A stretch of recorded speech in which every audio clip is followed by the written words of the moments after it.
At 0312 local time, the dark skies over the Persian Gulf were suddenly illuminated by the orange glow of 16 Fateh 110 ballistic missiles screaming toward a U.S. airbase. The Iranian Revolutionary Guard believed they had caught the Americans off guard. They thought their underground missile cities and Russian-supplied air defenses made them untouchable, but they were about to find out why you don't mess with the U.S. Air Force. While the Iranian radars were frantically searching the horizon for a retaliatory strike, they saw absolutely nothing. No blips, no warnings, just cold, empty air. Little did they know, the Freedom Dorito was already overhead. This is the story of how Iran's biggest provocation became their most expensive lesson in military history.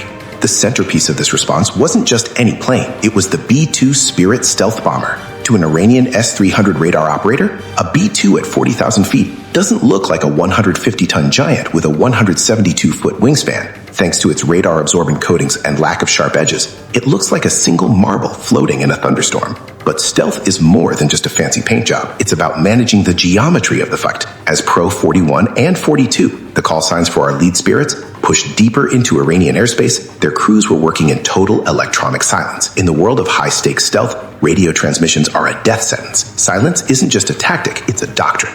While the B-2s were the hammers, the F-22 Raptors were the scalpels. Flying high above at Mach 1.5, the Raptors used their APG-77 radars to map every Iranian MiG-29 that tried to scramble from Tabriz airbase. The Iranians were flying blind, their Zuk-ME radars unable to find a target that wasn't there. But Iran had a secret weapon, the domestically produced SA-65, a mobile phased array radar system designed to ruin a stealth pilot's night. At 0325, an SA-65 battery south of Isfahan managed to get a momentary flicker of a target.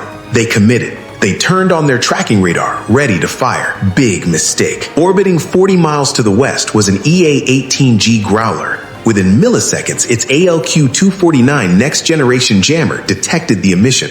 This system doesn't just block a signal, it fries it by putting out 250 kilowatt bursts of energy, enough to power your entire neighborhood for a week.